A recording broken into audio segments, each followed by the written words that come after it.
Hola! Toleleje, toleleje. Kunin at basahin. Kunin at basahin. Ako po si Kuya Sam Pagaduan, ang inyong kasama sa ating lumalim at mamunga Gospel Reflection. Ngayon ay July 17, 2026. Ang mabuting balita ng Panginoon ayon kay San Mateo, chapter 12, verse 1 to 8. Noong panahong iyon, isang araw ng pamamahinga, naparaan si Jesus sa triguhan. Nagutom ang kasama niyang mga alagad, kaya't nangitil sila ng uhay at kinain ang mga butil. Nang makita ito ng mga Pariseo, sinabi nila sa kanya, "Tingnan mo ang ginagawa ng iyong mga alagad. Bawal iyan kung araw ng pamamahinga." Sumagot si Jesus, "Hindi ba ninyo nababasa ang ginawa ni David na magutom siya at ang kanyang mga kasama? Pumasok siya sa bahay ng Diyos at kumain ng tinapay na handog sa Diyos at pinakain din niya ang mga kasama. Labag sa kautusan na kainin nila ang tinapay na iyon sapagkat ang mga saserdote lamang ang may karapatang kumain niyon. Hindi pa ba ninyo nababasa sa kautusan ni Moises na tuwing araw ng pamamahinga, lumalabag sa batas tungkol sa araw na ito ang mga saserdote sa templo? Gayon may hindi nila ipinagkakasala iyon.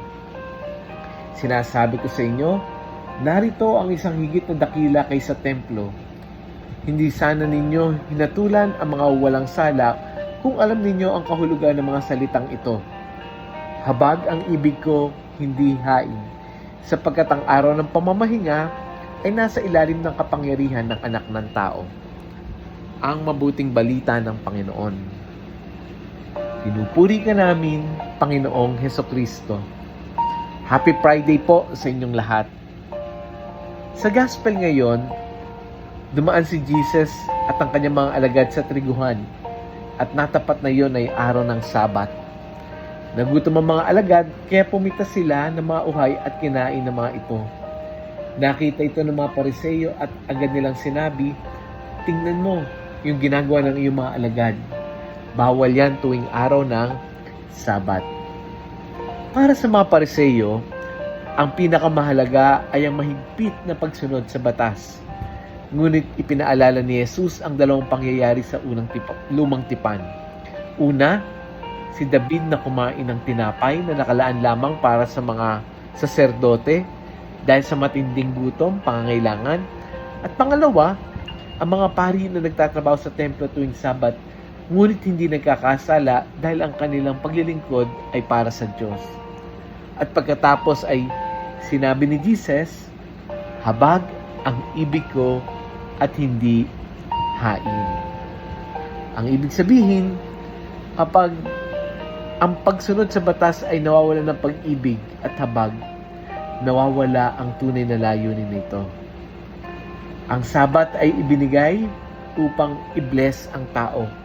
Hindi ito upang maging pabigat para sa tao. Alam mo, minsan, meron tayong ugaling pagiging konting Pariseo. Yung bang mas mabilis nating makita yung pagkakamali ng iba kaysa sa kanilang pinagdaraanan. Nakikita natin yung ugali. Hindi natin nakikita kung ano ba ang sugat. Nakikita natin ang pagkukulang, pero hindi natin nakikita ang pagod.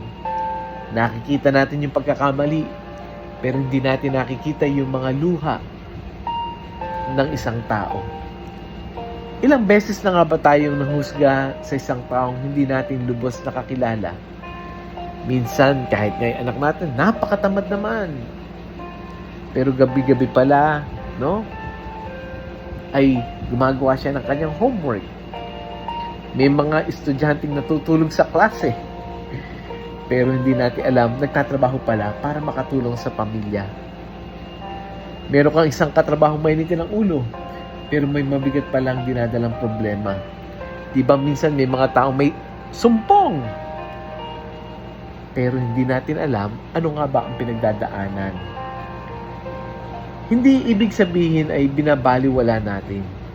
Hindi rin ibig sabihin ay wala ng tama at mali.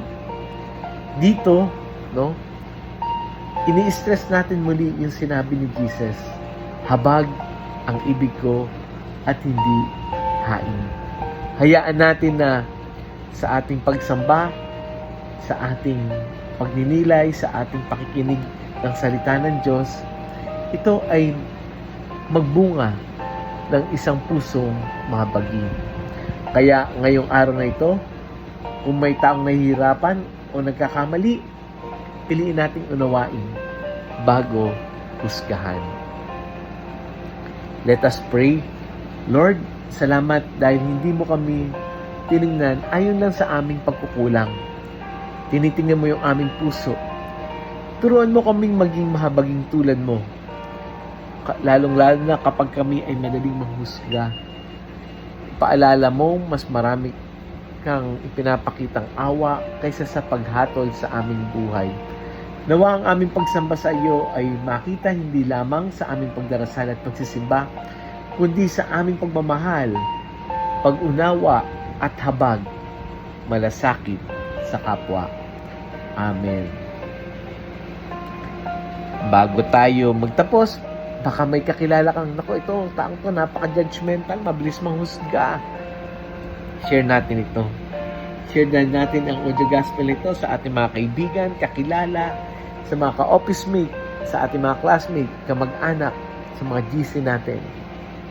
Baka sa simpleng pag-share, maging paalala sa kanya na mas malaki ang habag ng Diyos kaysa sa ating mga pagkukulang.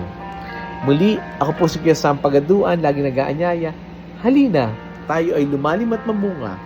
Lumalim sa pananampalataya at mamunga na mabuting gawa. God bless us all.